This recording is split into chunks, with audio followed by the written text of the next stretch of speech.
Until now, an old farmhouse, affectionately known as the studio, has been the popular meeting place.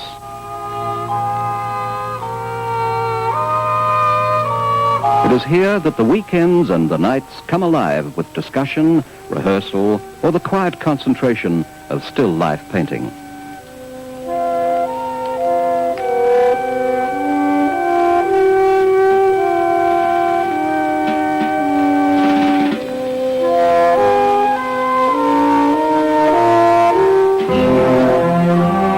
But a lot of the painting at the studio is neither quiet nor still.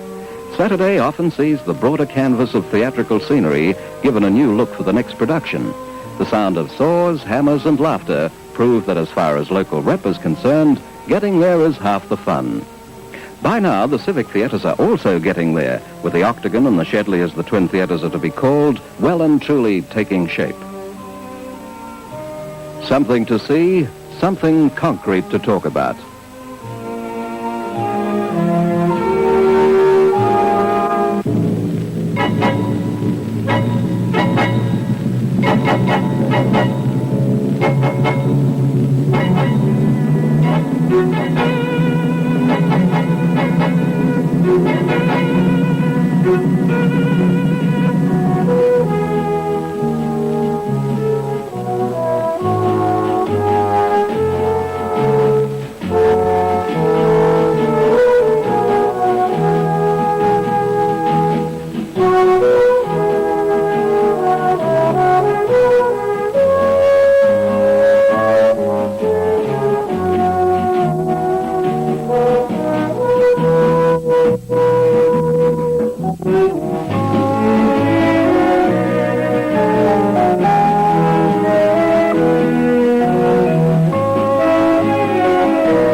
Yes, in Elizabeth, it's building in progress, but business as usual. And there's always plenty to do, whether you like to stroll in the sun, watch Aussie rules footy or soccer, or be in it and win it.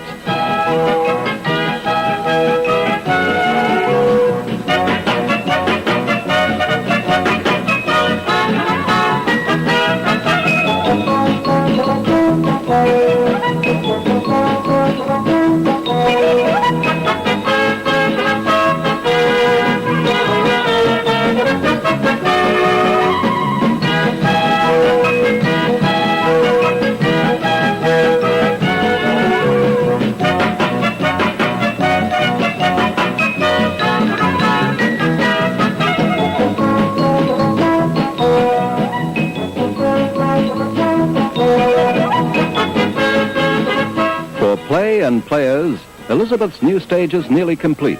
The building is ready on target. It's time now for the finishing touches, the final coat of paint. But the painters in the Octagon are not the only ones at work. In the Shedley Theatre, named after Jeff Shedley, chief design architect of the South Australian Housing Trust, the theatre's designer himself adds the final brushstrokes to his own 50-foot-long mural. Painters, carpenters, electricians, air conditioning engineers, and sound technicians. One and all, the specialists are busy, fitting and fixing, trying and testing.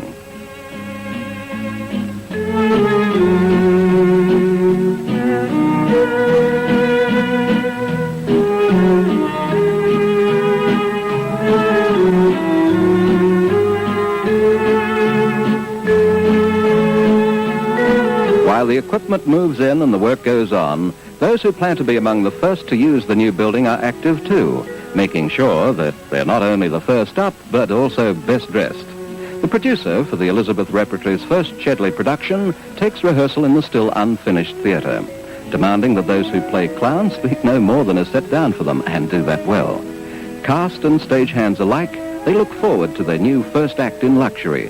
No school hall limitation, no cumbersome self-made, only just portable stage, no struggling with lights, no makeshift curtain, but for all that, no less fun. For as always, the play's the thing. Also, with a part to play at the opening festival, the Elizabeth Theatres Orchestra, specially formed for the occasion and rehearsing for a special performance. The Elizabeth Harmony Choir and the Elizabeth Singers are two other local groups who, like all Elizabeth, are now busy making ready for the opening day and nights of the first Elizabeth Theatres Festival.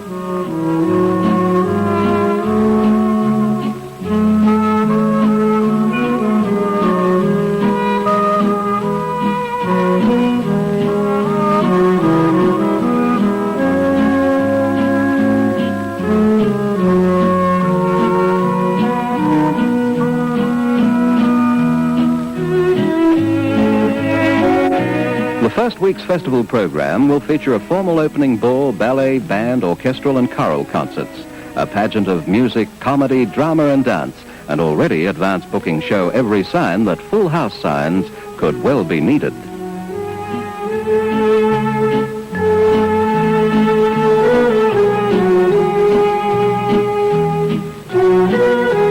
Saturday, August 21st, 1965.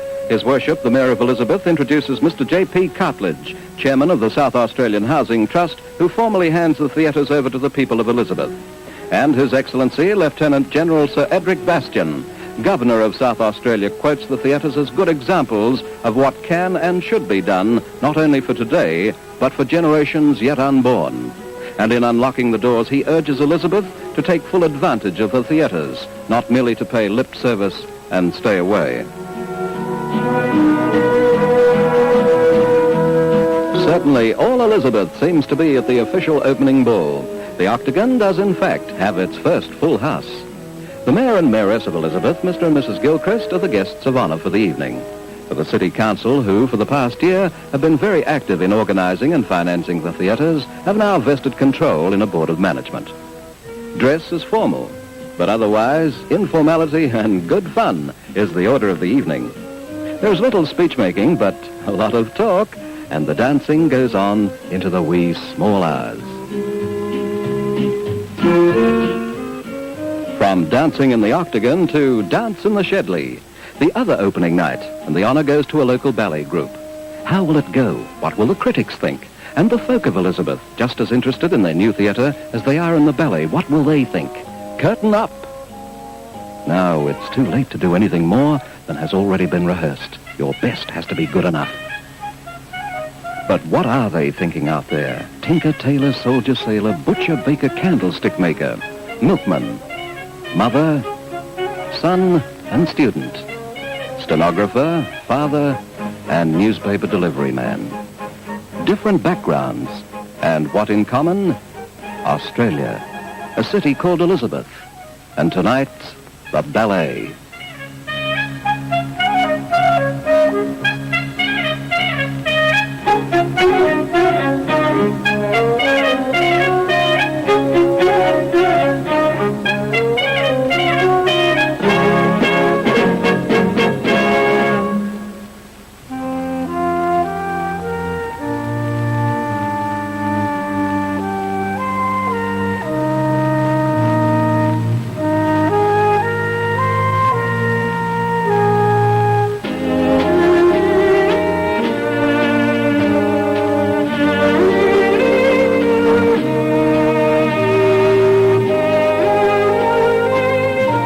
Final curtain? Oh, no. While the audience leaves tonight, the stage is set for tomorrow. And omens are good for a long, successful season. And the company? The new Elizabethans have parts aplenty for new players. The scene is changing. Stand by for the second act. Beginners, please.